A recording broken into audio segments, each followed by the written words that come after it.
تو تو اس کو شراب پلائے گا، یہ اس کی تعبیر ہے۔ وقت گزرتا گیا، وقت جو ہوتا ہے نا، وقت یہ خود بخود لوگوں کی بے گناہی ثابت کر دیتا ہے۔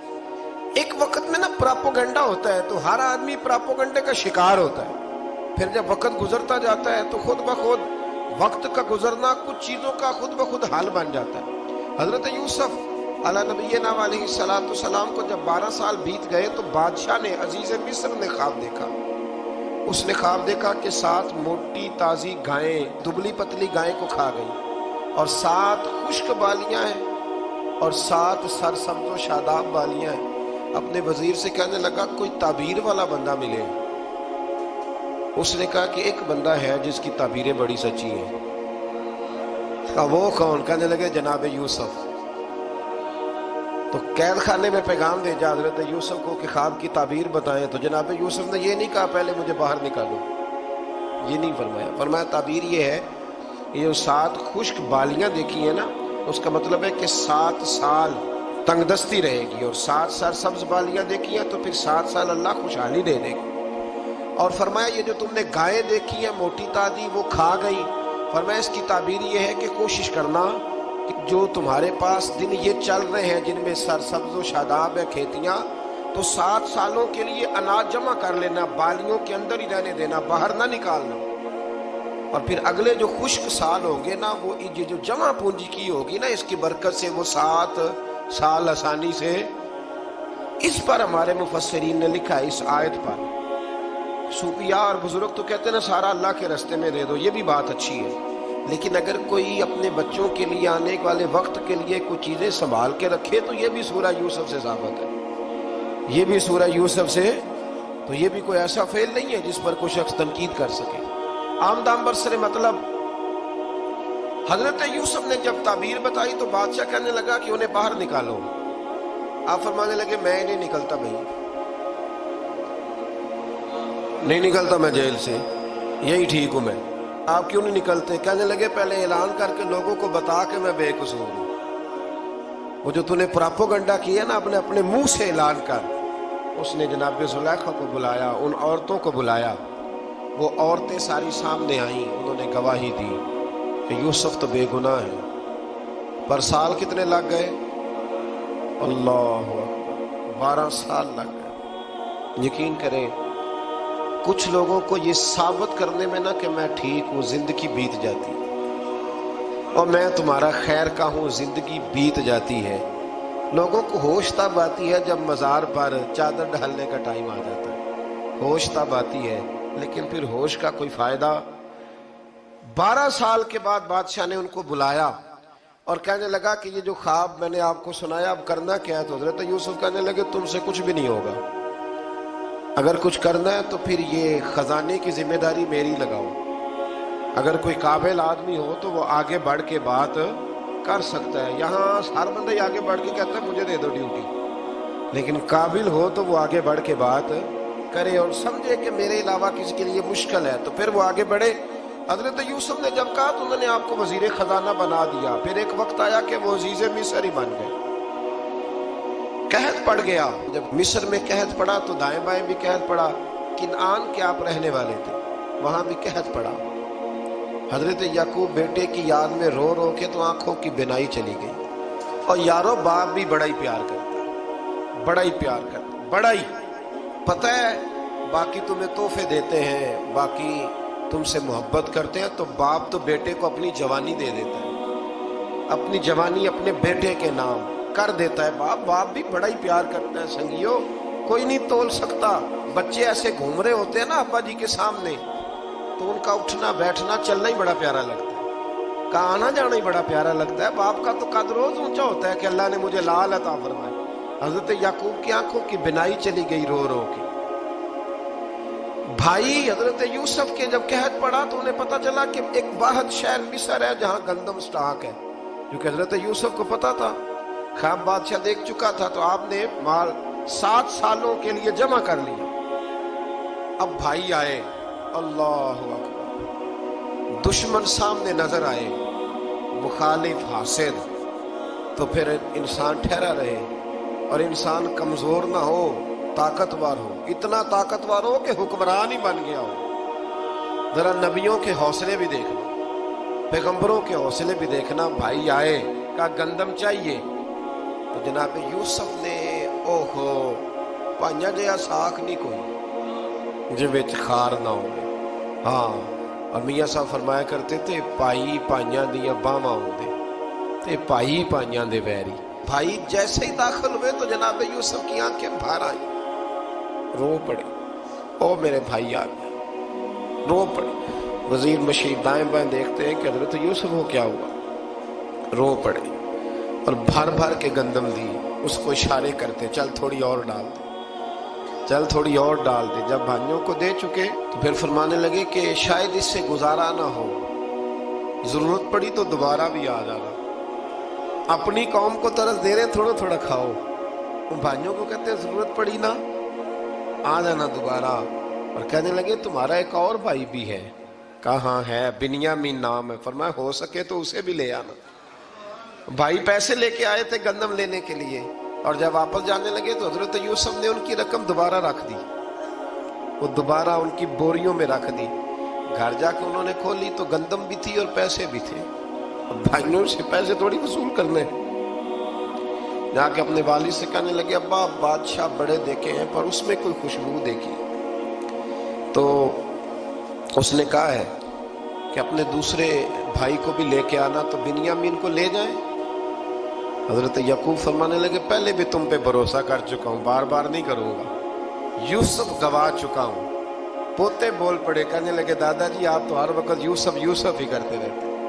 انہوں نے ضد کی، اصرار کیا، تو جناب بنیامین کو ساتھ وعدہ لے کے، عہد لے کے، قسم لے کے بھیج دیا حضرت یعقوب نے. جناب بنیامین بھی پہنچے مصر میں.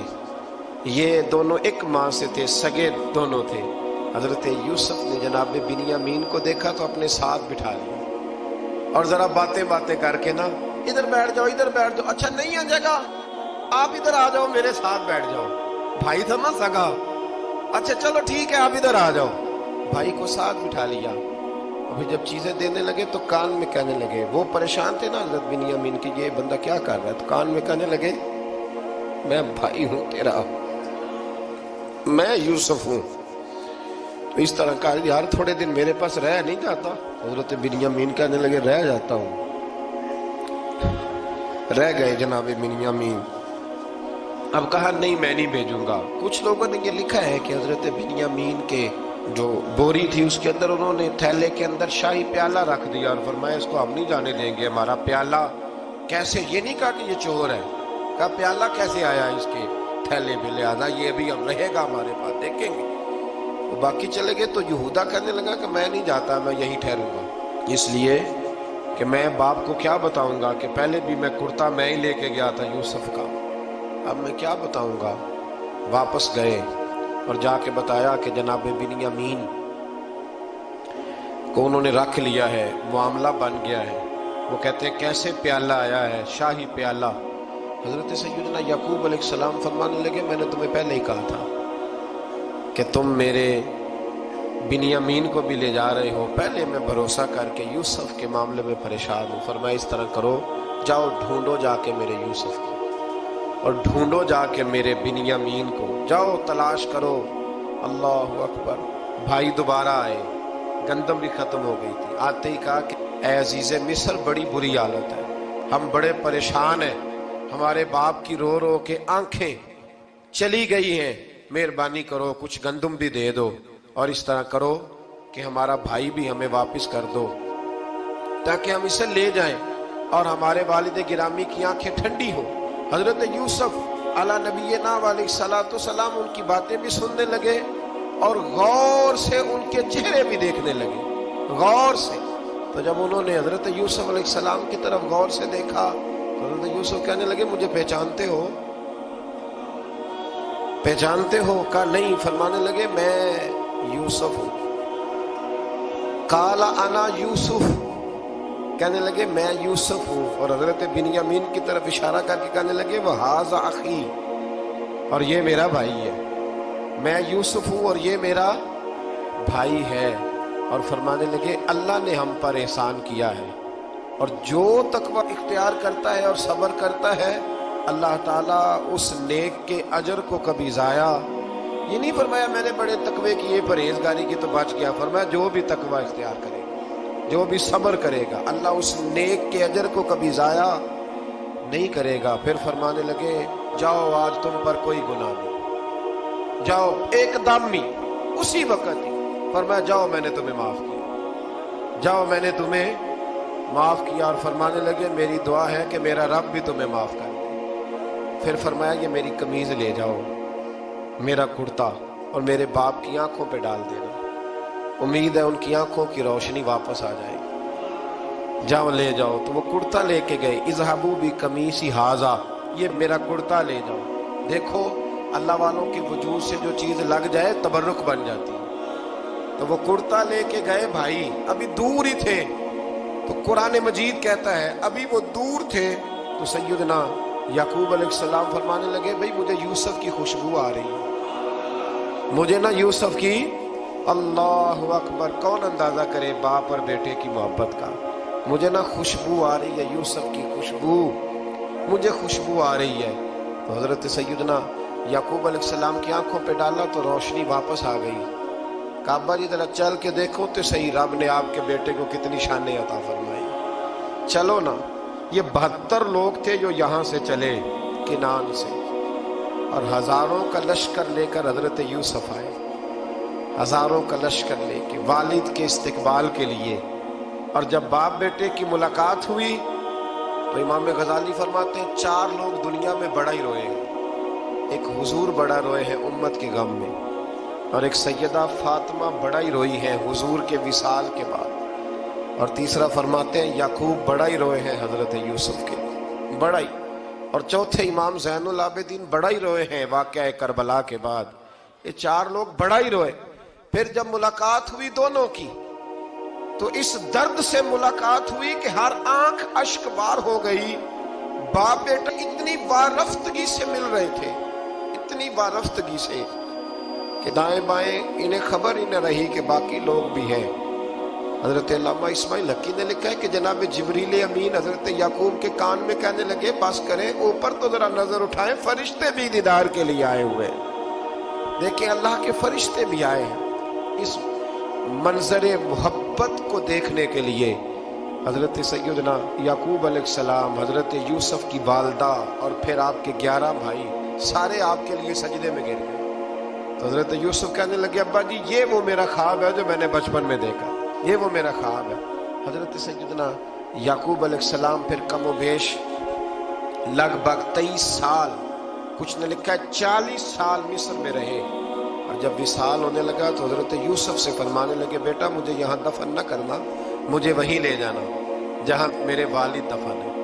وہاں جا کے وہ دفن ہوئے۔ حضرت یوسف علیہ السلام نے پھر سالوں حکومت کی مصر پر، پھر وہیں ان کی تدفین ہوئی، اور جب تدفین ہوئی تو اختلاف ہو گیا، ہر قبیلہ کہتا تھا ہم نے اپنی طرف یوسف کو دفن کرنا ہے، اس لیے کہ جس طرف ان کو دفن کریں گے خوشحالیاں ہوں گی۔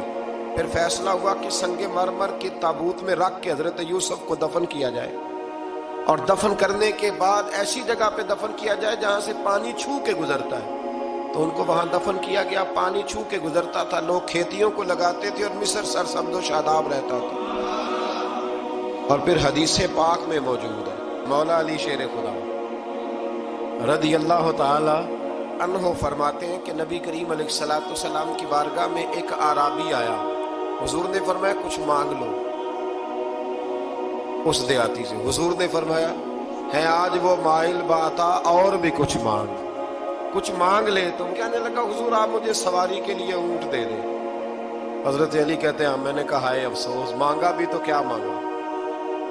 حضور نے فرمایا چل کچھ اور مانگ لے۔ کہنے لگا چلے آنے جانے کے لیے کرایہ بھی دے دیں، زادرہ بھی دے دیں، کھانے کیا مانگا؟